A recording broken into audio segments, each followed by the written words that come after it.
আল্লাহ রাসূল বলছেন সময়টা কিভাবে চলে যাবে মানুষ বুঝবে না। কিয়ামত আসার আগে সময়টাকে আল্লাহ সংকীর্ণ করে দিবে।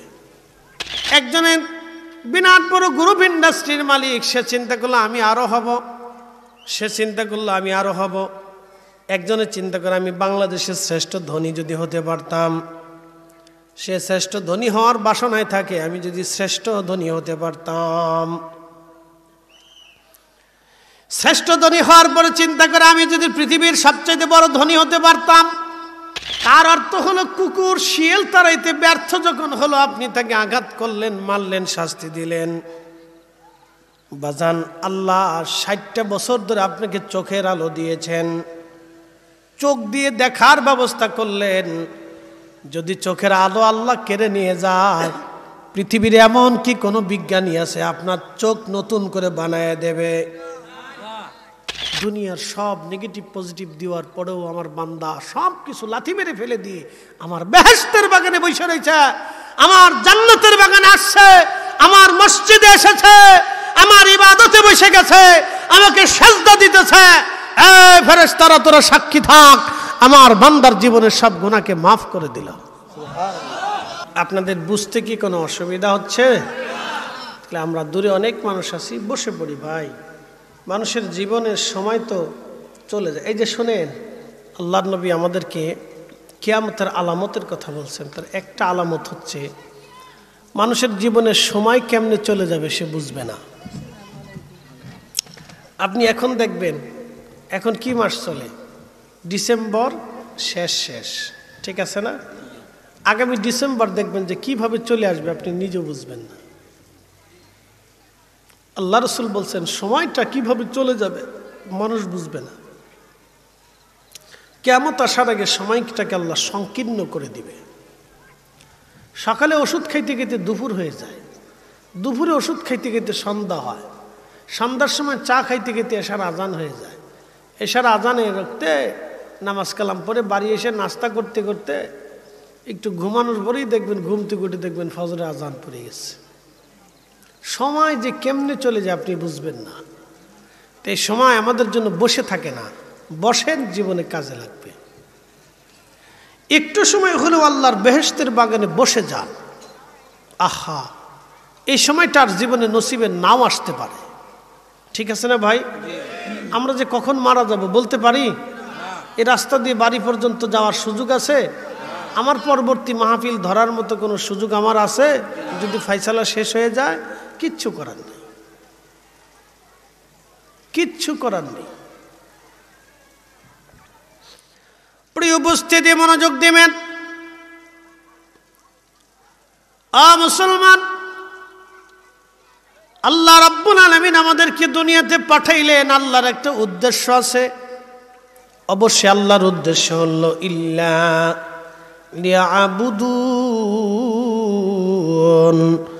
মানুষ যাতে আল্লাহর ইবাদত করে, গোলামি করে, আল্লাহ সেই জন্য আমাদেরকে পাঠালেন। মনোযোগ দিবেন।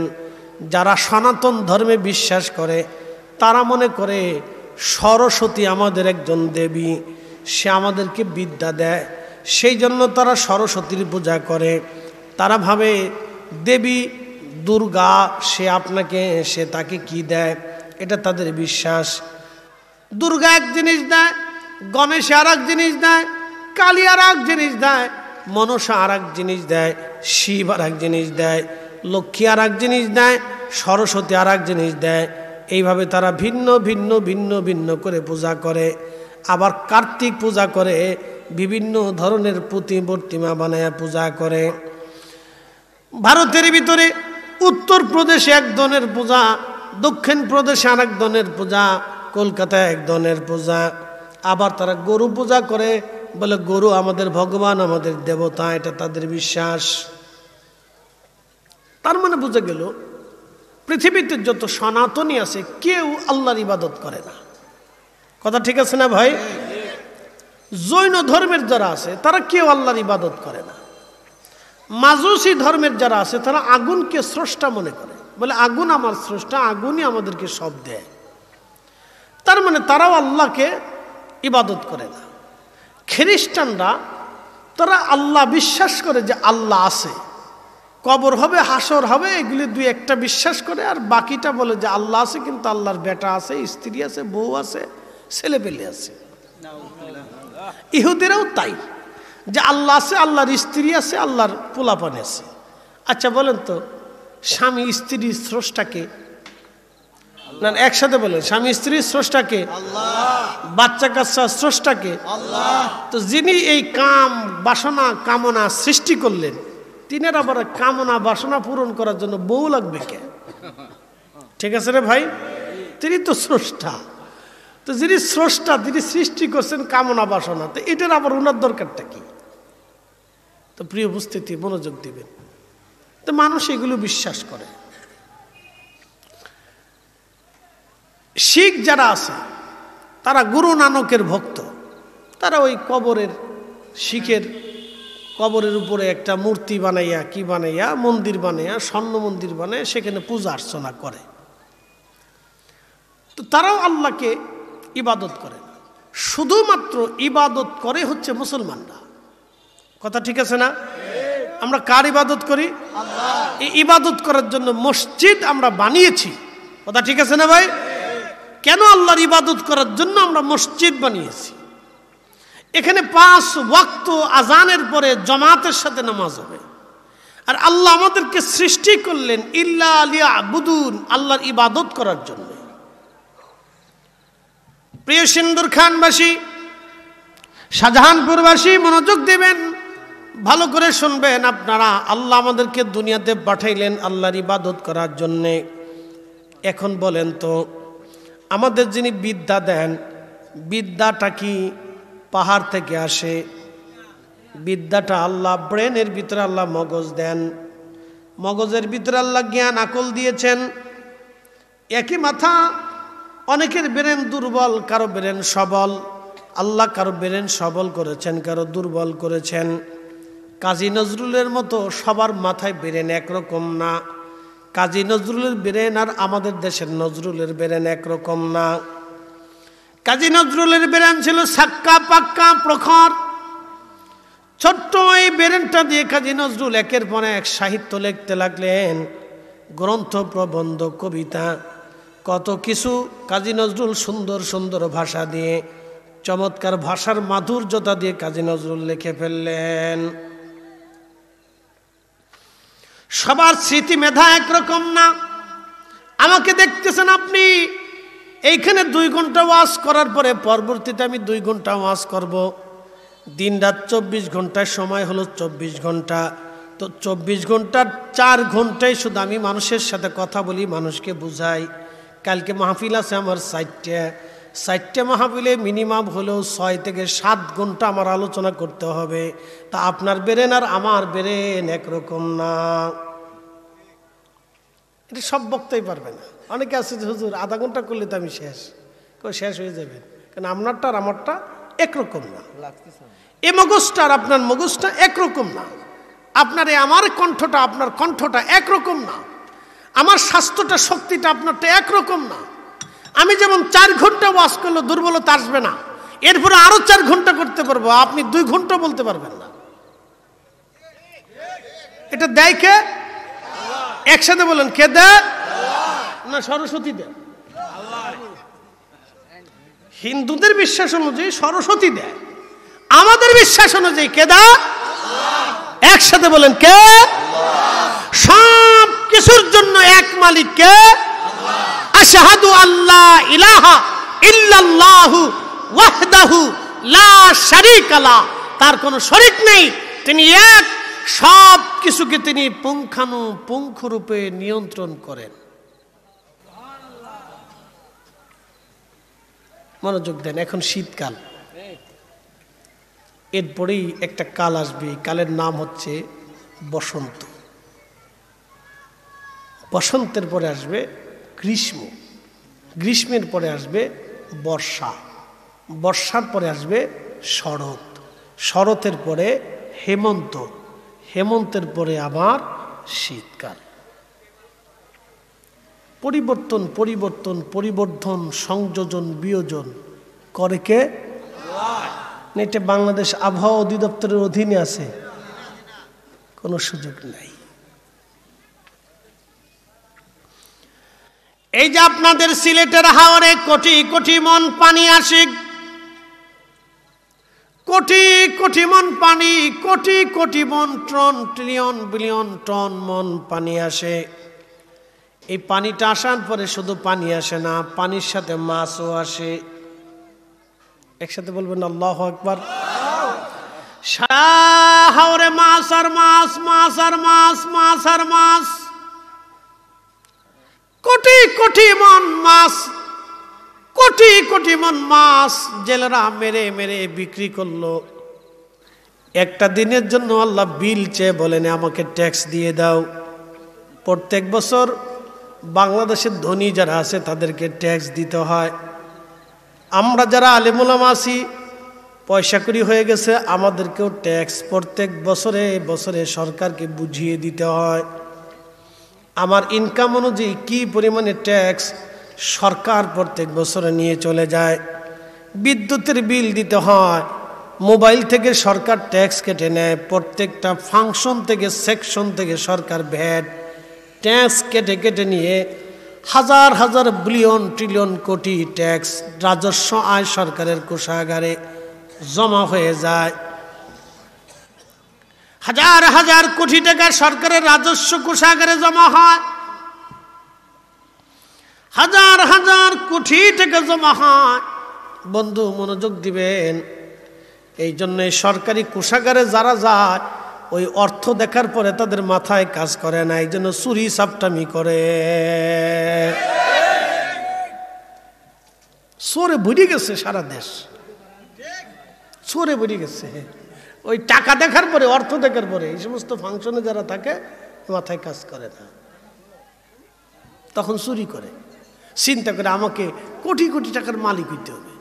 টাকা তো হয়েছে, তারপরে সুইস ব্যাংকে ফাঁসার করে, বিদেশে ফাঁসার করে, হেনে বাড়ি করে, হেনে বাড়ি করে, হেনে ইটা করে, হেনে হিতা করে, হেনে ইটা করে, হিতা। আচ্ছা বলেন, এগুলি নিয়ে কবরে যেতে পারবো? না, না, সুযোগ নেই।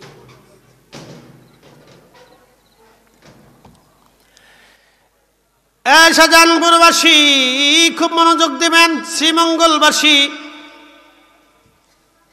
রব্বুল আলামিন সারা বছরে আপনাকে ট্যাক্স দিতে হয়। মোবাইল থেকে ট্যাক্স নেবে, আপনি একটু বই কিনবেন, সেখান থেকেও ট্যাক্স চলে যায়, ভ্যাট চলে যায়।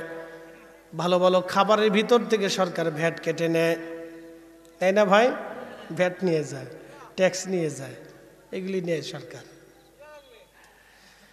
বিদেশ থেকে মাল আমদানি করবেন, সরকার ট্যাক্স নেয়। এই মোবাইলের পিছনে সরকার ট্যাক্স নিল, মোবাইলের দাম কিন্তু এত বেশি না, একটা মোবাইলের দাম 20,000 টাকা হবে কেন? সরকার ট্যাক্স নিল, যেই দেশ থেকে আসছে ওই দেশের ট্যাক্স নিল, আবার সরকার বাংলাদেশে আসার পরে বাংলাদেশ সরকার ট্যাক্স নিল। এরপরে পণ্য আসার পরে দোকান থেকে বিক্রি করা হলো, 20,000 হওয়ার কথা না, কিন্তু 20,000 হয়ে গেল। বন্ধু মনোযোগ দিবেন, এতটা বছর হাওরের মাছ আল্লাহ আপনাদেরকে খাওয়াইলো, একটা দিনের জন্য আল্লাহ ট্যাক্স নেয় নাই, ভ্যাট নেয় নাই। নিছে? আম গাছে আম হয় না? হয়নি? কাঁঠাল হয় না? ডক্টর ইউনূসকে বলবেন যে আপনি তো অনেক বড় এই কি বলে নোবেল পুরস্কার পাইছেন, তো আপনি আইসে কাঁঠাল গাছের পরিবর্তে নতুন করে একটা ফল গাছ বানাই দিয়ে যান। পারবে? রাশিয়ার বিজ্ঞানীরা পারবে? আমেরিকার বিজ্ঞানীরা পারবে? তো 50 বছর ধরে আপনার বাড়ি নারকেল গাছের ভিতরে ডাব পানি দিল কে? কাঁঠাল গাছে ফল দিল কে? আম গাছে আম দিল কে? হাজার কোয়ালিটির ফল, হাজার কোয়ালিটির স্বাদ দিল কে? আল্লাহ কি আপনার কাছে বিল চাইছে? একটা জিনিস চাইছে, লা ইন শাকারতুম লা আযীদান্নাকুম, শুকর যদি করো নিয়ামত বাড়াবো। ওয়ালা ইন কাফারতুম, যদি অস্বীকার করো ইন্না আযাবি লাশাদীদ, তোমাকে শক্ত শাস্তি দেওয়া হবে, কঠিন শাস্তি। এই আমার দিকে তাকাবেন, বাড়ি কুত্তা পালেন না?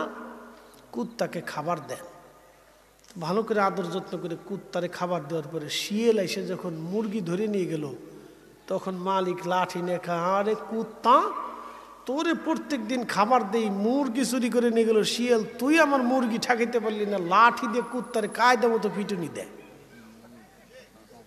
কি কথা কর না কেন? লাঠি দিয়ে কুত্তারে কায়দা মতো পিটুনি দেয়। শিয়ালে মুরগি নিয়ে গেল, তুই করলি কি? প্রিয় উপস্থিতি, তার অর্থ হলো কুকুর শিয়াল তাড়াইতে ব্যর্থ যখন হলো, আপনি তাকে আঘাত করলেন, মারলেন, শাস্তি দিলেন। বাজান, আল্লাহ 60টা বছর ধরে আপনাকে চোখের আলো দিয়েছেন, চোখ দিয়ে দেখার ব্যবস্থা করলেন। যদি চোখের আলো আল্লাহ কেড়ে নিয়ে যায়, পৃথিবীর এমন কি কোনো বিজ্ঞানী আছে আপনার চোখ নতুন করে বানায় দেবে?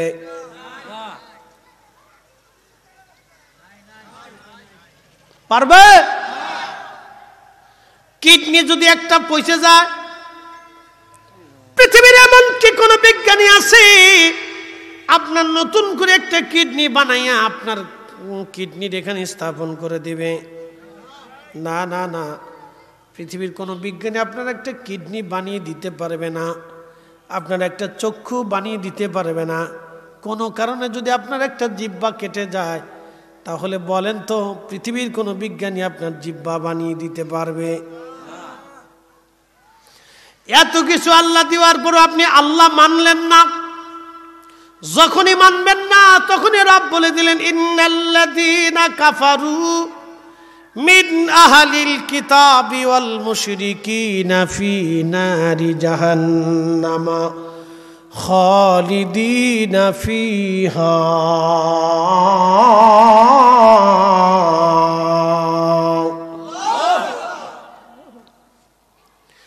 আল্লাহ ডাক দিলেন, নিশ্চয় যারা কাফির এবং আহলে কিতাবের অনুসারী এবং যারা মুশরিক, প্রতিমার সামনে যারা মাথা নত করলো, গাছের সামনে যারা মাথা নত করলো, মাছের সামনে মাথা নত করলো, সূর্যের সামনে মাথা নত করলো, আগুনের সামনে মাথা নত করলো, সাপের সামনে মাথা নত করলো, আল্লাহ ডাক দিলেন, এ আমার বান্দা, আমার বান্দা, আমি আল্লাহকে যারা অস্বীকার করলা, আমার হাসর কিয়ামতকে যারা অস্বীকার করলা, আমার কবরকে যারা অস্বীকার করলাম, ফেরেশতাকে অস্বীকার করলাম, নবীকে অস্বীকার করলাম, পূর্ববর্তী নবীকে অস্বীকার করলাম, আমি রব এই কোরআন নাজিল করেছি, আমার ভাষার এই কোরআনকে যারা অস্বীকার করলাম, তোমরা শুনে রাখো, আমার আল্লাহ রাব্বুল আলামিন বলতেছেন, ফি নামা, তোমরা জাহান্নামে চলে যাবে।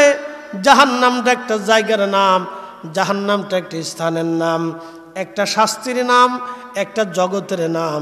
তোমাদেরকে জাহান্নামে পাঠানো হবে। খালিদিনা ফিহা, একদিন না, 2 দিন না, চিরদিন চিরদিন তুমি জাহান্নামে থাকবা। ওই জাহান্নাম থেকে আর কোনোদিন তুমি বের হতে পারবা না। আর যদি আমরা ঈমান নিয়ে কবরে যাইতে পারি, ধরেন ঈমান আছে, নামাজ পড়েন নাই, রোজা রাখেন নাই, আলসেমির কারণে শয়তানের ধোঁকায় পড়েন নাই, আল্লাহর দরবারে আসামি হয়ে গেছেন। কিয়ামতের ময়দানে আল্লাহ আপনাকে জাহান্নামী বানায় দিলেন, আপনি জাহান্নামে চলে গেলেন।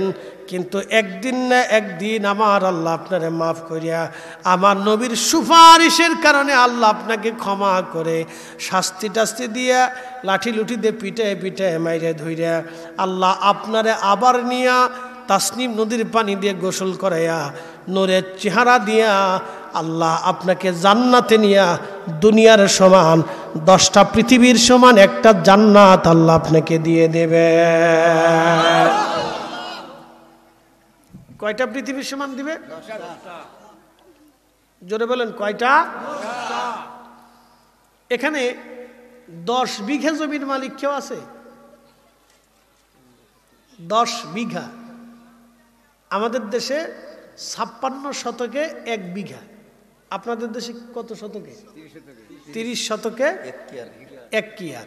তো এরকম 10 কিয়ারের কেউ মালিক আছে এখানে? আচ্ছা, নাই। 5 কিয়ারের থাকতে পারেন, অত কম বেশি থাকতে পারেন না। আমি বোঝানোর জন্য বলতেছি, শরমের জন্য না, বা আপনার কাছে টেকা চাইতেছি না, ভয় নাই যে একটা মসজিদ বানাই, আমি এটা চাইতেছি না, আমি বোঝানোর জন্য বলতেছি। আচ্ছা বলেন, 10 কিয়ারের জমির মালিক যে আছে তার চিন্তা হয় যদি আমি আরো 10 কিয়ার করতে পারতাম, ঠিক আছে না? ওই যে আপনার শ্রীমঙ্গলের যে একটা হোটেল করছে 5 স্টার, এর নাম কি? গ্র্যান্ড সুলতান। মানুষ ভাবছিল যে এটা মানে আট্টুশির, না এটা আমাদের না। লা হাওলা ওয়ালা কুওয়াতা ইল্লা বিল্লাহ, আস্তাগফিরুল্লাহল আযীম, এটা আমাদের না, সাবধান, এটা ভুল বুঝবেন না। না না, আস্তাগফিরুল্লাহল আযীম, না এগুলো আমাদের না। না না, অনেকে ভাবছে ওই সময়। তো যাই হোক, খুব মনোযোগ দিয়ে, এগুলি আমাদের ফাংশন, আমাদের না, এগুলি আমরা করতে পারি না। মানুষ গুনাহ করে কিন্তু জেনার কারখানা কেউ বানাইতে পারে না, যারা প্রকৃত মুসলমান। কথা ঠিক আছে না ভাই? আপনি আমাকে যদি পৃথিবীও দিয়ে দেন তা আমি জেনার কারখানা বানাইতে পারবো না, যে সর্বনাশ। তো মনোযোগ দিয়ে, তো যে কথা বলছিলাম যে যে এটার মালিক সে চিন্তা করে যে আমি যদি আরো 10টা বানাইতে পারতাম, ঠিক আছে না ভাই? তার চিন্তা হলো আরো ব্যবসা হবে। আচ্ছা, আরো গেল, এরপরে মনে করেন আরো বেশি। একজনের বিরাট বড় গ্রুপ ইন্ডাস্ট্রির মালিক, সে চিন্তা করলো আমি আরো হব, সে চিন্তা করলো আমি আরো হব। একজনের চিন্তা করে আমি বাংলাদেশের শ্রেষ্ঠ ধনী যদি হতে পারতাম, সে শ্রেষ্ঠ ধনী হওয়ার বাসনায় থাকে, আমি যদি শ্রেষ্ঠ ধনী হতে পারতাম। শ্রেষ্ঠ ধনী হওয়ার পরে চিন্তা করে আমি যদি পৃথিবীর সবচেয়ে বড় ধনী হতে পারতাম। পৃথিবীর সবচেয়ে বড় ধনী হওয়ার জন্য সে আরো চেষ্টা করে। জান্নাতের ভিতরে আল্লাহ আপনাকে 10টা পৃথিবীর সমান একটা জান্নাত দিবে।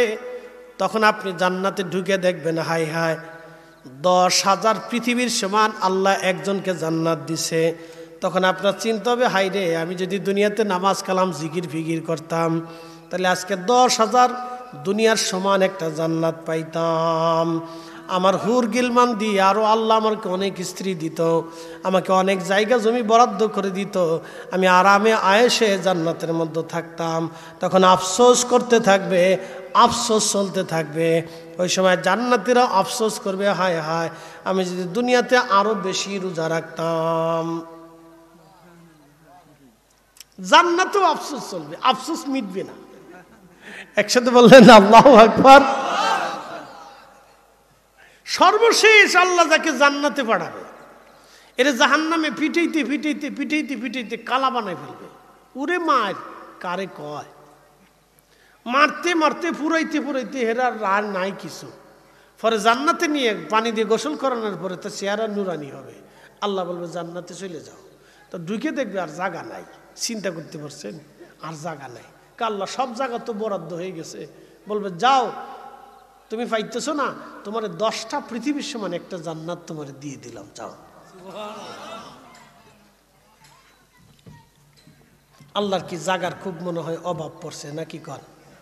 হ্যাঁ, কিন্তু আমরা দুনিয়াতে 1 ইঞ্চি জায়গা নিয়ে মারামারি করি। তা কে কে মারামারি করে জানেন? আপন ভাই আপন ভাইয়ের সাথে 1 ইঞ্চি জমি নিয়ে পিটিপিটি করে। কি কথা কর না কেন? আপন ভাই আপন ভাইয়ের সাথে 1 ইঞ্চি জমি নিয়ে পিটিপিটি করে। বাপ মরে গেছে, বাপের লুঙ্গি চাদর নিয়ে ঝগড়া করে।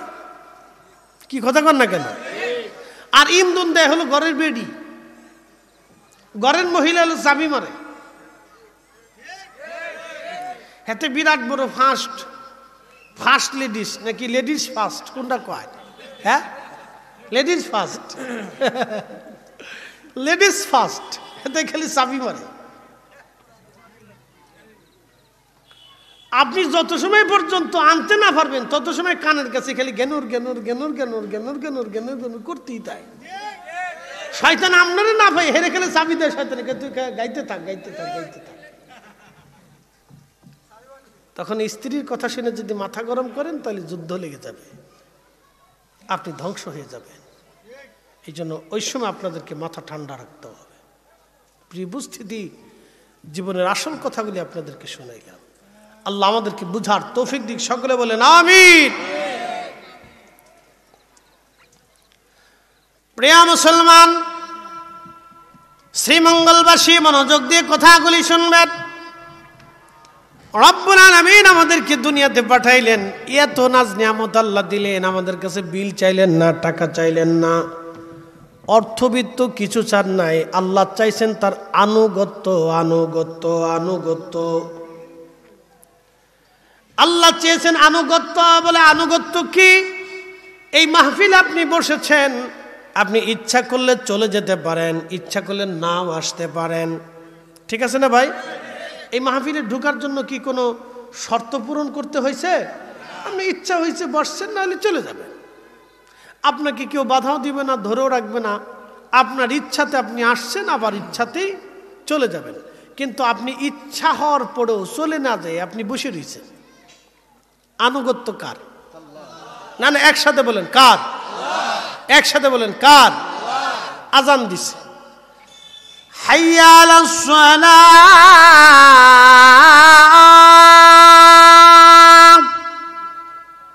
নামাজের দিকে আসো। আপনি ইচ্ছা করলে নামাজে আসতে পারেন, না হতো আপনি মাঠে যে কাজ করতে পারেন। মাঠের কাজ ফেলাইয়া, দোকানের ঝাঁপ বন্ধ করিয়া আপনি যখনই আপনি মসজিদের মধ্যে সে নামাজের কাতারে দাঁড়ায়া রব্বে কারিমের সামনে সেজদায় পড়ে গেলেন, নামাজ হোক বা না হোক আপনি আসছেন, এটাই আনুগত্য। কথা ঠিক আছে না ভাই? আচ্ছা, আপনাদেরকে আরেকটু বুঝাই। আপনি স্ত্রীকে বিয়ে করছেন, আপনার একটা মেয়েকে বিয়ে করে বাড়িতে আনছেন তার সাথে ঘর সংসার করার জন্য। আরে ফুলাপান চিল্লিস নে, ওরা বিরাট খুশি, ওখানে আজকে ঈদের আনন্দ চলতেছে। দাদার পকেট কাটে, নানারটা কাটে, চাচারটা কাটে, মারটা কাটে, ফুফুরটা কাটে, খালারটা কাটে, যারে পায় এর পকেটটাই লইব। ওরা মাহফিল লইলে ওরা মনে করে যে আমরা আজকে পাইছি, আজকে আমাদের ব্যবসা বালা। এই জন্য দেখবেন মাহফিলগুলি হইলে দোকানদাররা এই লটপটি চটপটি বাদাম চানাচুর এইটা সেটা নিয়ে দোকান দিয়ে চুপচাপ বয়। হেরাও জানে যে এই ফুলাফানে কানবো আর বাপে কিনে দেব। কি কথা করলে কে? ফুলাফানে কানবো, মায়ে কিনে দেবো, টাকা দিতেই হবে, নাহলে গোষ্ঠী উদ্ধার হবে আজকে। হেরা টুক করে দোকানে বয়ে থাকে, কোনো কথাবার্তা কয় না। হেরাও জানে যে ফুলাফান সব আমার যত মুরিদ আছে সবাই, এরা জানে যে আপনার মুরিদ আছে এক শ্রেণীর, এই খুদে বাহিনী হ্যাঁ মুরিদ, এ সব যাইব। এই জন্য এরা চুপচাপ বয়ে থাকে, এরা জানে যে কিছু বেচা বিক্রি হইবই। তো যাই হোক, আল্লাহ একজনকে দিয়ে আর একজনকে চালায়। কথা ঠিক আছে না ভাই? তিনি রব্বুল আলামিন। আল্লাহ একজনকে দিয়ে আর একজনকে আল্লাহ চালায়। তা আপনি আপনার স্ত্রীকে নিয়ে আসছেন, খুব মহাব্বত করেন, তার সোনা দেন, গহনা দেন, কাপড় দেন, সবুর দেন, ভালোবাসা দেন, ঘুরতে নেন, এটা আনেন সেটা আনেন, খাবার দেন, গিফট দেন, এটা দেন সেটা দেন, এত কিছু দেন, কিন্তু আপনার রাইন দেখা হয় না। বুঝছেন? আপনার রাইন দেখা হয় না। তারপরে এক গ্লাস পানি চাইলে কয় লয়ে খাও গে, এক কাপ চা খাইলে কয় বানাই খাও গে, বিছনাটা ঠিক করতে কয় তুমি ঠিক করে লও গে। তো এত কিছু দেওয়ার পরে বউ যদি আপনার কথা না শোনে, তাহলে বউর প্রতি কি ভালোবাসা বাড়ে না গুতনি বাড়ে? গুতনি, ম্যাডিন গুতনি চলে। তখন বিরাট যুদ্ধ শুরু হয়ে যায়, বুঝতে পারছেন না? তখন আপনার স্ত্রীর প্রতি যত সুন্দরী হোক, যত সুন্দরী নারী হোক, তখন আপনার তার প্রতি আর ভক্তি থাকে না। দূর, এটা বিয়ে করে বিপদে পড়ছি। কথা ঠিক আছে না ভাই? তো আল্লাহ আপনাকে সব দিছে। আল্লাহ আমাদেরকে কি দিছে? সব। একসাথে বলেন, আল্লাহ আমাদেরকে কি দিছে? সব দেওয়ার পরে যখন হাইয়া আলাস সালাহ বলার পরে আপনি মসজিদে আসেন, তখন আল্লাহর কাছে ভালো লাগে আমার বান্দা কৃতজ্ঞ। সব ফলে যখন মাহফিলে বসছেন, তখন ফেরেশতাদেরকে আল্লাহ কয়, ফেরেশতারা তোরা না কইছিলি এই বান্দা মারামারি করবো, কাটাকাটি করবো, রক্তপাত করবো, খুন খারি করবো, লাঠালাঠি করবো, ফেতনা ফাসাদ করবো, ঝগড়া করবো, দেখছিস আমার এই বান্দারা দুনিয়াদারি সব ফেলাই দিছে। ক্ষুধা দিছি, কামনা বাসনা আশা দিছি, আকাঙ্ক্ষা দিছি। আমার বান্দা ইচ্ছা করলে ওই পতিতলায় যেতে পারতো, আমার বান্দা ইচ্ছা করলে ওই বেডিলে ঘুরতে পারতো, আমার বান্দা ইচ্ছা করলে ল্যাংচা সিনেমা দেখতে পারতো।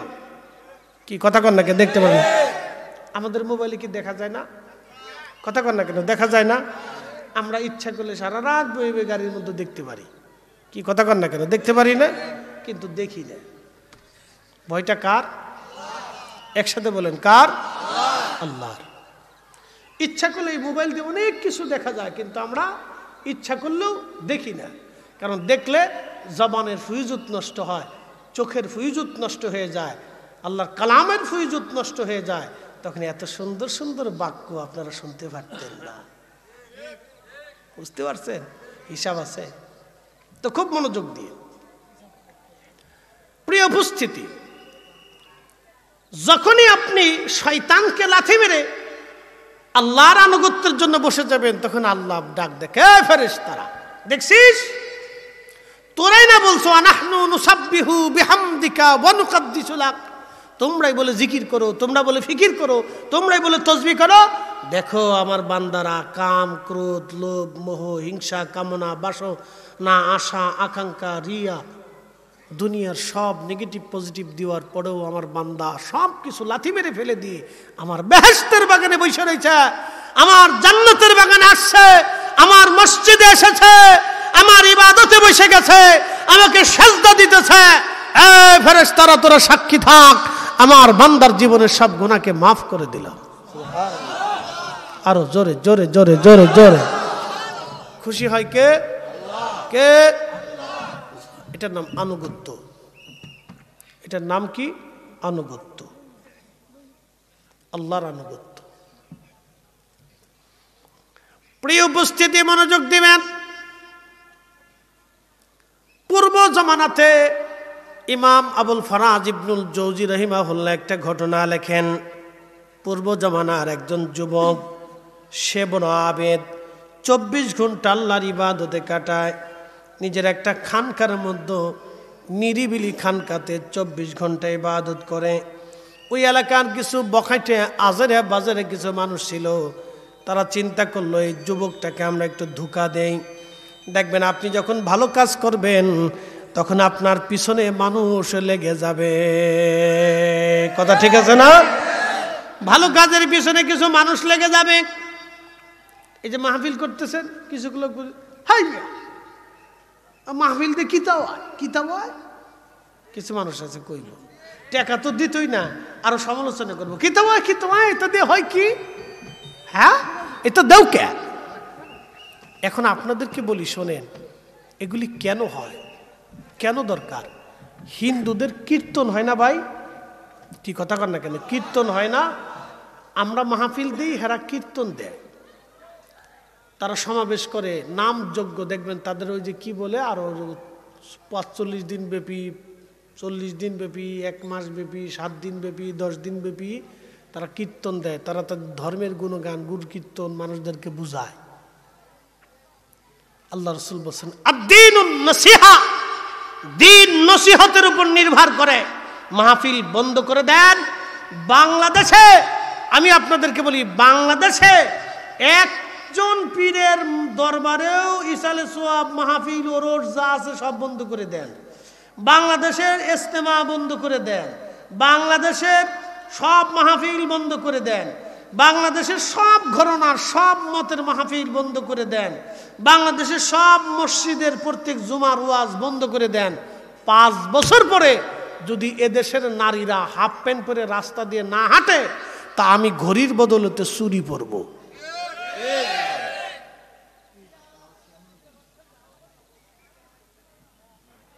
নসিহত থাকবে না, দিন থাকবে না, নসিহত থাকবে না, হেদায়েত থাকবে না, নসিহত থাকবে না, মানুষ দিন বুঝবে না।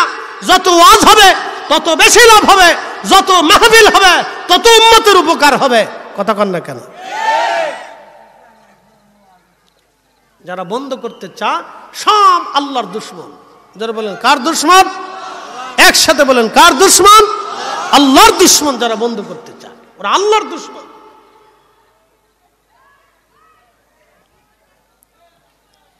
প্রিয় উপস্থিতি, মনোযোগ দিবেন। হাজিরিন, শ্রীমঙ্গলবাসী ইমাম আবুল ফারাজ ইবনুল জৌজি বলতেছেন, ওই বালক, ওই যুবকটা, দুঃখিত বালক, ওই যুবক 24 ঘন্টা আল্লাহর ইবাদতে কাটায় দেয়। 24 ঘন্টা কাটানোর পরে ওই এলাকার কিছু মানুষ চিন্তা করলো, বখাটে মানুষ চিন্তা করলো, এই যুবকটাকে আমরা একটু ধোঁকা দেই। তো তারা কি করলো, একটা সুন্দরী রূপসী পতিতা নারী, এই আমার দিকে তাকান, উঠবেন না, সুন্দরী রূপসী পতিতা নারীর কাছে যা বললো, পতিতা তুমি যদি এই যুবকের সাথে জানা করতে পারো তাহলে তোমাকে আমরা এত এত টাকা পুরস্কার দিব। তখন মহিলা তো বেহায়া নারী, যারা অর্থের বিনিময়ে দেহ বিক্রি করে তাদের লাজ লজ্জা শরম লজ্জা কিছু নাই। কথা ঠিক আছে না ভাই? তাদের লাজ লজ্জা শরম লজ্জা বলে কিছু নাই। সে তো বেহায়া নারী, সে রাজি হয়ে গেল। সে অলিও চেনে না, বুজুর্গ চেনে না, আলেমও চেনে না, জাহেলও চেনে না। খুব মনোযোগ দিয়ে কথাগুলি শুনবেন। ওই পতিতা নারী যখন রাজি হয়ে গেল, কোনো একদিন আকাশ থেকে গুড়ি গুড়ি বৃষ্টি নামে, তুফান ঝড় তুফান বাতাস বইতেছিল। ওই মহিলা চিন্তা করলো আজকে রাত্রিবেলার সুযোগ এই পুরুষটাকে ধোঁকা দেওয়ার জন্য। সে নিরিবিলি ওই যুবকের, ওই বুজুর্গ অলির খানকার দরজার মধ্যে টুকা লাগাইল। কে?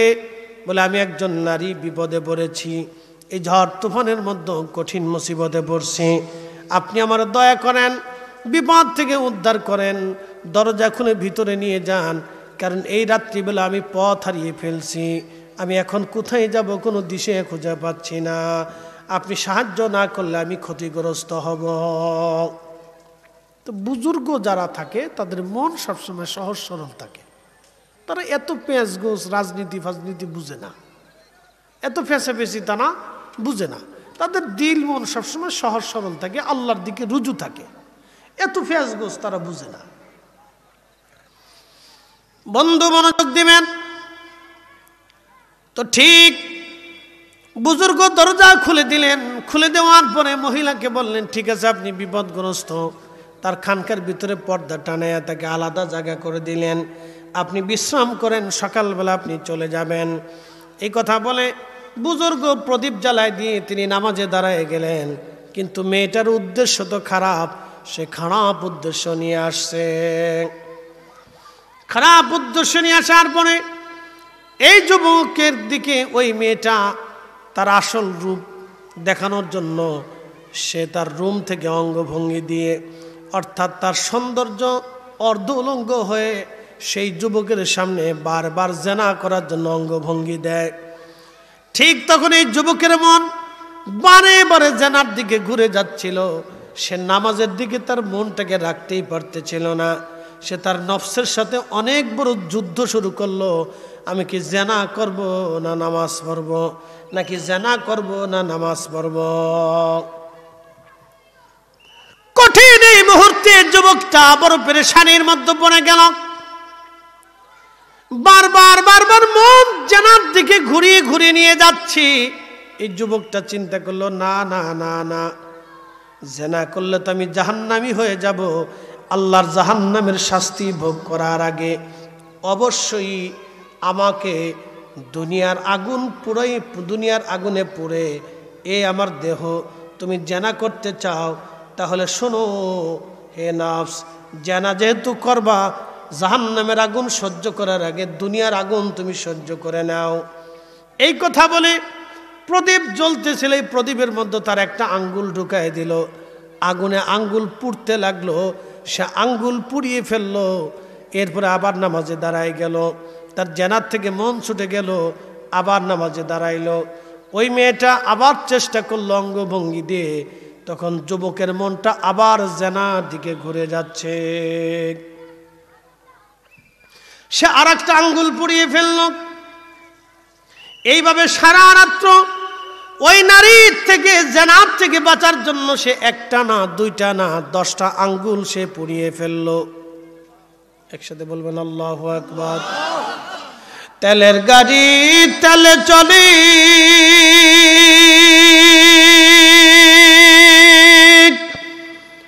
হাওয়ার গাড়ি হাওয়ায় উড়ে, বিনা তেলে চালাই গাড়ি নবী সুলাইমান। আমরা সেই মুসলমান।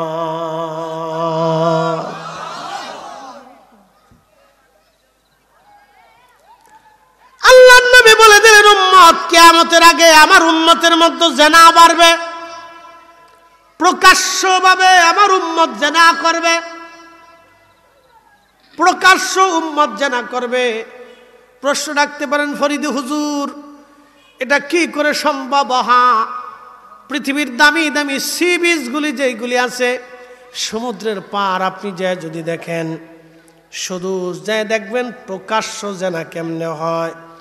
নারী পুরুষ বেহায়া মতো বসে আছে, লাজ লজ্জা শরম বলে নারীদের কিছু নাই। আপনি যদি যান বিনোদন কেন্দ্র পার্কে, নারী পুরুষের অবাধ ঘোরাফেরা। আপনি যদি চলে যান, যদি আপনি কনসার্ট দেন, গানের আয়োজন করেন, তাহলে বুঝবেন নারী পুরুষের অবাধ মেলামেশা। এগুলি জেনা জেনা জেনা, প্রকাশ্য জেনা প্রকাশ্য জেনা। এগুলি কিয়ামতের আলামত। পৃথিবীর বৃদ্ধকাল চলতেছে। এই সময় যদি কেউ আল্লাহর নবীর একটা সুন্নাহকে দাঁত দিয়ে কামড় দিয়ে শক্ত করে ধরেছে, বেদরে রাখে, নবী বলেন, উম্মত উম্মত 100 শহীদের সওয়াব আল্লাহ তোমার আমল নামায় লিখে দেবে।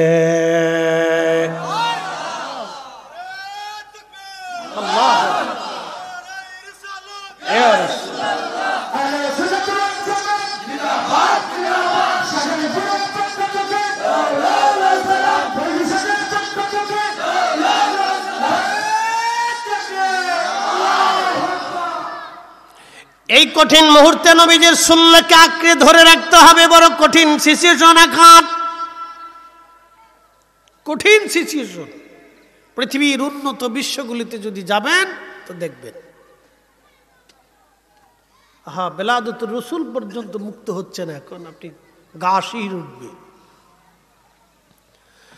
প্রিয় ভাই আমার, মনোযোগ দিয়ে কথাগুলি শুনবেন। এই জন্য বেশি বেশি মাহফিল দরকার। এই মাহফিলগুলি যারা বন্ধ করতে চায়, মাহফিলগুলি যারা বন্ধ করে দিতে চায়, বুঝবেন তারা আল্লাহর দুশ্মন, আল্লাহর দুশ্মন। যত বেশি নসিহত হবে তত বেশি দিন বুঝবে, নসিহত হবে না দিন বুঝবে না। যত বেশি নসিহত হবে তত মানুষ দিনের দিকে আকৃষ্ট হবে। নসিহত বন্ধ, দেখবেন দিনের পর দিন মানুষ পথভ্রষ্ট হয়ে যাচ্ছে। নবীরা ওয়াজ করতেন, সমস্ত নবীরা ওয়াজ করতেন, মাহফিল করতেন, জায়গায় জায়গায় ওয়াজ করতেন, বুঝাইতেন মানুষদেরকে। সিন্দুর খানবাসী মনোযোগ দিবেন। হাজিরিন, ওই যুবকটা 10টা আঙ্গুল পুড়িয়ে ফেলল, 10টা আঙ্গুল পুড়িয়ে ফেলল জিনার থেকে বাঁচার জন্য। 10টা আঙ্গুল পোড়ানোর পরে, 10টা আঙ্গুল যখন পুড়িয়ে ফেলল, আঙ্গুল পোড়ানোর পরে এরপরে ওই মহিলা থেকে আল্লাহ বাঁচানোর জন্য মেয়েটা হঠাৎ করে মারা গেল। আল্লাহ তার মৃত্যু দিয়ে দিল। মেয়েটা যখন মারা গেছে, তখন ওই যে বখাটে লোকগুলি তাকে ফেতনার মধ্যে ফেলার জন্য মহিলাকে ভাড়া করেছিল, তারা রাজার সৈন্যদেরকে ডেকে এনে বলল, দেখো এই খানকার ভিতরে রাত্রিবেলা এই পুরুষটা এই নারীর সঙ্গে জেনা করে দর্শন করে তাকে হত্যা করেছে। আবার নতুন বিপদ এসে গেল। তো রাজার সৈন্যরা তাকে ধরে নিয়ে গেল, রাজ দরবারে বিচার বসছে, ফাইসালা হবে। রাজা বলল, যুবক তুমি কি হত্যা করছো? বলে না। তো রাজা বলতেছে, যুবক রে, আমরা জানি তুমি বুজুর্গ, আমি মানলাম তুমি জেনা করো নাই, তাকে হত্যা করো নাই, কিন্তু তুমি যে তাকে হত্যা করো নাই, জেনা করো নাই, তার কি কোনো সাক্ষী আছে? বলে না, তা নাই। তো রাজা বলল, তাহলে আদালত তো সাক্ষী চায়, প্রমাণ চায়, তুমি যেহেতু প্রমাণ সাবমিট করতে পারো নাই, অতএব তোমাকে মৃত্যুদণ্ড দেওয়া হবে। তো যুবক বলতেছে, রাজা মৃত্যুদণ্ড দিবেন, আপত্তি নেই, যেহেতু আমি কোনো সাক্ষী উপস্থিত করতে পারি নাই। তো মৃত্যুর আগে আমাকে কি একটু সময় দেওয়া যাবে? বলে কি করতে চাও? বলে আমি 2 রাকাত নামাজ পড়ে আমি আমার মালিকের সাথে একটু কথা বলতে চাই।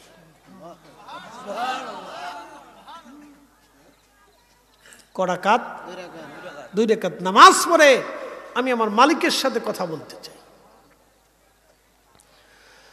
ইয়া আইয়ুহাল্লাযীনা আমানুস্তাঈনু বিস-সাবরি ওয়াস-সালাহ।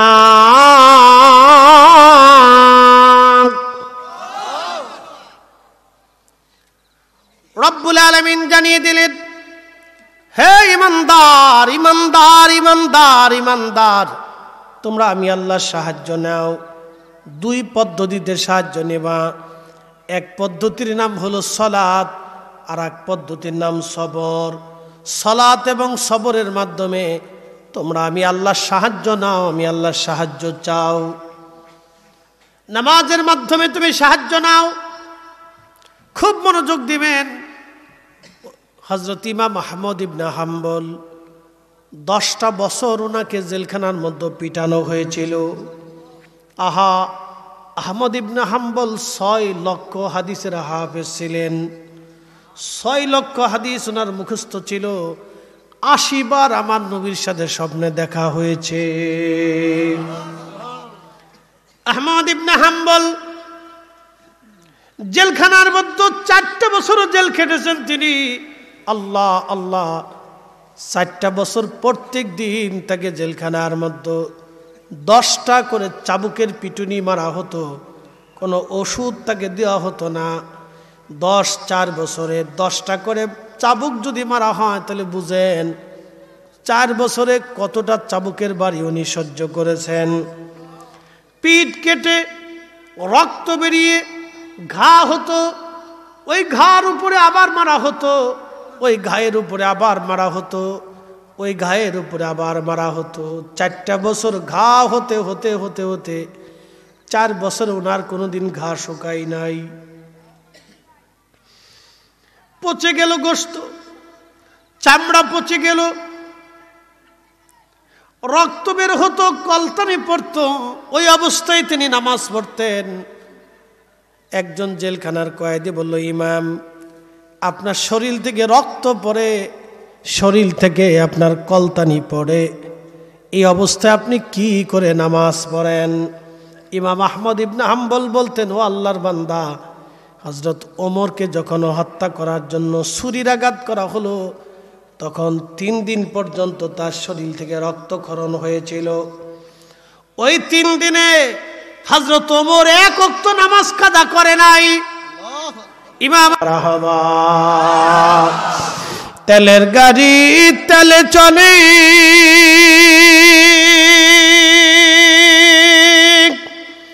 হাওয়ার গাড়ি হাওয়ায় উড়ে, বিনা তেলে চালাই গাড়ি নবী সুলাইমান, আমরা সেই মুসলমান। বলে জেলখানা কেন গেছিলেন? একটা মাসালার জন্য, কোনো রাজনৈতিক কারণে না, একটা মাসালার জন্য। মাসালা কি? আকীদার মাসালা। খলিফা বলতেন যে কোরআন আল্লাহর সৃষ্টি, আর ইসলাম আহলে সুন্নাত ওয়াল জামাতের আকীদা হচ্ছে আল্লাহর কোরআন আল্লাহর সৃষ্টি না, আল্লাহর কালাম। কোরআন কার কালাম? একসাথে বলেন, কার কালাম? তো ওই জমানার খলিফা বললেন কোরআন আল্লাহর সৃষ্টি বলেন। আহমদ ইবনে হাম্বল বলেন, যাহা আল্লাহ বলে নাই, রসুল বলে নাই, তাহা আমি বলবো না। আপনি যদি দাঁড়ায় বলেন যে হুজুর বলেন সুদ হালাল, আমার এতে বলাইতে পারবেন? জীবনেও না, মরে গেলেও বলবো না। কারণ কোন মুসলমান যখন হালালকে হারাম মনে করে আর হারামকে হালাল মনে করে তখন ওই আর মুসলমান থাকে না, সে কাফের হয়ে যায়। কি হয়ে যায়? কাফের হয়ে যায়। আপনাকে আমাকে কেটে যদি টুকরাও করে দেন তো আমি ঘুষকে হালাল বলতে পারবো না। আহমদ ইবনে হাম্বল রহিমাহুল্লাহ বললেন, জীবন চলে গেলেও আল্লাহর কোরআনকে আমি সৃষ্টি বলতে পারবো না, যাহা আল্লাহ বলে নাই, রসুল বলে নাই। তো বাচ্চা বললেন, যেহেতু বলবেন না, সে তো আপনার শাস্তিটা এরকম। 4 বছর পিটাইলেন। কত বছর পিটাইছে? 4 বছর ধরে পিটাইছে। আহা, আপনি একটু চিন্তা করুন তো, ইমানের বেলায় তারা কত কঠিন ছিল। আল্লাহু আকবার। না না, একসাথে বলেন আল্লাহু আকবার। আর আমাদের মুসলমান হিন্দুদের দুর্গা পূজায় যায়। কথা কর না কেন, জোরে বলেন। মুসলমানের ঘরে জন্ম নিয়ে হিন্দুর দুর্গা পূজায় যায়। মুসলমান, হিন্দুদের দুর্গা পূজায় আমাদের কাজ কি? কোন কাজ আছে আমাদের? হিন্দুরা আমাদের মসজিদে নামাজে আসে কেন? আসে না, সে জানে মসজিদে আমার কোনো কাজ, সে মন্দিরে যায়, তার পূজা অর্চনা সে করে, করুক গে। আমরা মুসলমান কেন তার দুর্গা পূজায় যাব? কি কথা ঠিক আছে না ভাই? ওখানে তো আমার কোনো কাজ নেই, তা আমি ওখানে যাবো কেন? আপনি ইমাম দেখছেন আহমদ ইবনে হাম্বলের 4টা বছর রক্ত চলে গেছে, দেহ শেষ করে ফেলে দিয়েছে, গোশত পচে গেছে, তারপরেও তার জবান থেকে কোরআন আল্লাহর সৃষ্টি বলাইতে পারে নাই। মুসলমান ছিল। শুনলে খুশি হবেন, এই 4 বছরের জেলখানার ভিতরে আল্লাহর নবী 80 বার এসে তার সাথে কথা বলে গেছে। হাই হাই, 80 বার আল্লাহর নবী এসে তার সাথে কথা বলে গেছে। আচ্ছা বলেন তো, মা পেটের ভিতরে সন্তান ধারণ করে, অনেক কষ্ট। সন্তান পৃথিবীতে আসার পরে সন্তানের চেহারা দেখার সাথে মার আর কোনো কষ্ট থাকে না। ঠিক আছে না ভাই? একটা সন্তান চলে গেছে রাগ করে চলে গেছে, সে মাকে গাইলেছে, মারছে, পিটাইছে, ছেলেটা রাগ করে চলে গেছে। চলে যাওয়ার পরেও কিন্তু মা ভুলে না। কথা ঠিক আছে না ভাই? মা কি করে না? ভুলে না। 4 বছর পরে ছেলেটা ফিরে এসে বলতেছে, মা ভুল হয়ে গেছে, মাফ করে দেন। মা কি মাফ না করে তারাই দেয়? কথা কর না কেন? তো মা কি তারাই দেয়? মার তখন তারাইয়া দেয় না, কাছে টেনে নেয়, কাছে টেনে নেয়। নবীর উম্মত, ভালো করে শুনবেন, ভালো করে শুনবেন। ইমাম আহমদ ইবনে হাম্বল কঠিন এই কষ্টের সময় রসুল যখন তার সাথে দেখা দিতেন, তখন তার ওই যন্ত্রণা, ব্যথা, বেদনার কিচ্ছু থাকতো না। কারণ সে যার জন্য পিটুনি খাচ্ছে সেই তার সাথে দেখা দিতেছে, তখন আর ব্যথা বেদনা তাই শেষ।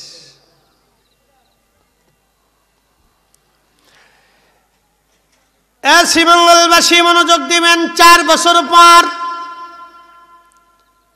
এশার নামাজের সময় জেলার এসে বলতেছে, হুজুর সকালবেলা ফজর পরে আপনাকে ফাঁসি দেওয়া হবে, ফজরের পরে আপনাকে ফাঁসি দেওয়া হবে। আপনার কি কোনো ইচ্ছা, তামান্না, আশা, আকাঙ্ক্ষা আছে কিনা বলেন। ভালো কিছু খাইতে মন চাই কিনাও তাও বলেন, কারণ ফজরের পরেই আপনার ফাঁসি হয়ে যাবে। তখন ইমাম আহমদ ইবনে হাম্বল মুস্কি হাসি দেয়া বললেন, জেলার, ও জেলার, তোমার কাছে আমার কোনো আশা আকাঙ্ক্ষা চাওয়া পাওয়ার কিছুই নাই। আমি যার কাছে চাবো তার সাথেই আমার কথা হবে। এশার নামাজ পড়লেন, কিছু অতিরিক্ত নফল নামাজ পড়লেন। একসাথে বলবেন মারহাবা। নফল নামাজ পড়ে আহমদ ইবনে হাম্বল আল্লাহর দরবারে হাত বাড়াই দিলেন। ইস্তাঈনু বিস-সাবরি ওয়াস-সালাহ, সালাতের মাধ্যমে আল্লাহর সাহায্য, সালাতের পরে আল্লাহর সাহায্য। হাত বাড়াই দিলেন। হাত যখন বাড়াইছে, ডাক দেয়া বলতেছে, ইয়া রাব্বি, আপনার গোলাম আহমদ ইবনে হাম্বল 4টা বছর ধরে জেলখানার ভিতরে কঠিন নির্যাতন আমাকে করা হয়েছে। আল্লাহ, 4 বছরে এই বিষয় নিয়ে আমি আপনার দরবারে একটা আপত্তিও করি নাই। আল্লাহ আজকে শুনলাম সকালবেলা আমাকে ফাঁসি দিবে। রব্বুল আলামিন, আমি আহমদ ইবনে হাম্বল, যদি কোরআন তোমার সৃষ্টি হয় তাহলে আমার হেদায়েত দাও, আর কোরআন যদি তোমার সৃষ্টি না হয়ে তোমার কালাম হয় তাহলে আমি আহমদ ইবনে হাম্বল বলতেছি, জালিম বাদশা থেকে তুমি আমাকে হেফাজত করো। আল্লাহর দরবারে আহমদ ইবনে হাম্বলের দোয়া কবুল হয়ে গেল। সারা রাত আহমদ ইবনে হাম্বল আল্লাহর ইবাদতে কাটাইলেন, ফজরের নামাজ পড়ে তাসবিহ পড়তেছিলেন। এমন সময় জেলার এসে বলল, হুজুর আপনার জন্য সুসংবাদ, যেই বাদশা আপনাকে ফাঁসি দিতে চেয়েছিল সেই বাদশা আজকে রাত্রিবেলা মারা গেছে। একসাথে বলবেন আল্লাহু আকবার। এই বাদশা আজকে রাত্রি শেষ। নতুন বাদশা আসার পরে জেলখানার থেকে ওনাকে বের করলেন। বের করার পরে চিকিৎসককে বললেন, চিকিৎসক সর্বশক্তি দিয়ে হুজুরের চিকিৎসা করবা, উনি আমাদের ইমাম। আহা, চিকিৎসক দেখলেন গোশত পচে গেছে। পচা গোশতগুলি কেটে কেটে কেটে কেটে কেটে কেটে কেটে কেটে তারপরে ওষুধ প্রয়োগ করে, ওষুধ দেওয়ার পরে বহুদিন পরে তিনি সুস্থ হয়েছিলেন। বুঝতে পারছেন? একটা ইমানের জন্য, আকীদার জন্য আহমদ ইবনে হাম্বল মাথা নত না করে শির উঁচু করেছিলেন। একসাথে বলবেন আল্লাহু আকবার। আমরা সেই মুসলিম, কথা কন না কেন, ঠিক কিনা? আমরা সেই মুসলিম, আমরা শির উঁচু করে থাকা মুসলিম।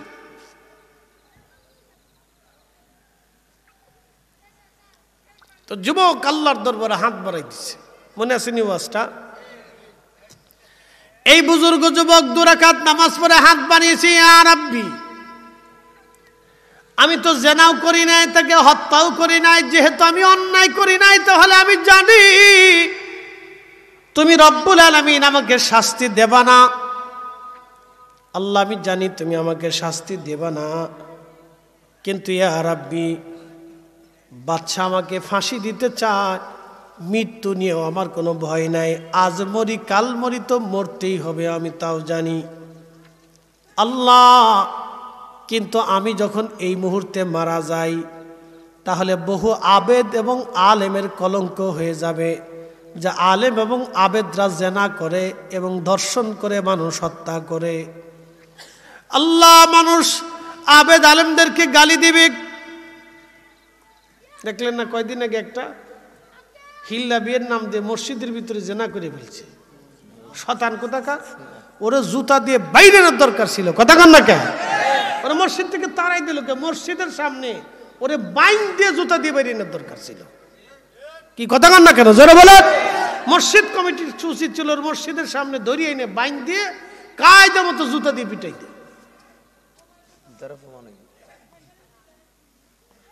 বদমাশ কোথাকার। প্রিয় বন্ধু, খুব মনোযোগ দিবেন। আল্লাহর যুবক বান্দা কেঁদে কেঁদে বলতেছি, ইয়া রাব্বি, আমি আলেম আবেদদের কলঙ্ক হতে চাই না। আল্লাহ, আপনি আমাকে আলেম আবেদদের কলঙ্ক বানায়েন না আল্লাহ। ঠিক তখনই আল্লাহর দরবারে দোয়া কবুল হয়ে গেল বিদ্যুৎ গতিতে। ইমাম জৌজি লিখতেছেন, আল্লাহ মেয়েটাকে জিন্দা বানায় দিলেন। মেয়েটা জিন্দা হয়ে বসে যে বলল, হে রাজা, এই যুবক আমাকে হত্যা করে নাই, আমাকে ধর্ষণ করে নাই, বরং আমি তাকে জেনা করার জন্য উদ্বুদ্ধ করতে তার খানকায় গিয়েছিলাম। সে জেনা থেকে বাঁচার জন্য তার হাতের 10টা আঙ্গুল আগুন দিয়ে পুড়িয়ে ফেলেছে। হে রাজা, তুমি তাকায় দেখো, তার হাতের মধ্যে 10টা আঙ্গুল পোড়া আছে। জোরে জোরে জোরে জোরে জোরে। আবার এই কথা বলার পরে মেয়েটা আবার মারা গেল, মৃত্যু মুখে পতিত হয়ে গেল। রাজা দৌড়ে এসে দেখলেন ঠিক ওই বুজুর্গের 10টা হাত আঙ্গুল একবারে আগুন দিয়ে পুড়ে ফেলছে। বাদশা বলতেছে, বুজুর্গ ক্ষমা করে দেন, ভুল হয়ে গেছে। আল্লাহর যুবক বান্দা শুকর আদায় করে বললেন, না, আপনাদের কোনো অপরাধ নাই, আল্লাহ আমাকে পরীক্ষার মধ্যে ফেলে দিয়েছিলেন। তার মানে বোঝা গেল কেউ যদি আল্লাহর উপরে দৃঢ়ভাবে বিশ্বাসী হয়, সাহায্য করে কে? একসাথে বলেন কে? শাহজালাল ইয়ামানি জায়নামাজ বিছিয়ে দিলেন নদীর উপরে, দৃঢ় বিশ্বাসী ছিলেন তিনি, খুব কঠিন বিশ্বাসী আল্লাহর উপরে। তিনি আল্লাহর আমানত রক্ষা করেছেন। আল্লাহ আজ তার আমানত রক্ষা করার জন্য জায়নামাজ বিছিয়ে দিলেন। পানিকে বললেন, পানি তোমার উপরে জায়নামাজ চলবে, কিন্তু ডুবানোর শক্তি তোমার নাই। ঠিক আছে না ভাই? আমরা সেই মুসলমান, আল্লাহ আমাদেরকে কবুল করুক, সকলে বলেন আমিন। আমরা সেই মুসলিম, আসলামতু লিরাব্বিল আলামিন। মসজিদ কার ঘর? আল্লাহ। আল্লাহ আমাদেরকে এই ঘরে ইবাদত করার তৌফিক দিক, বলেন আমিন।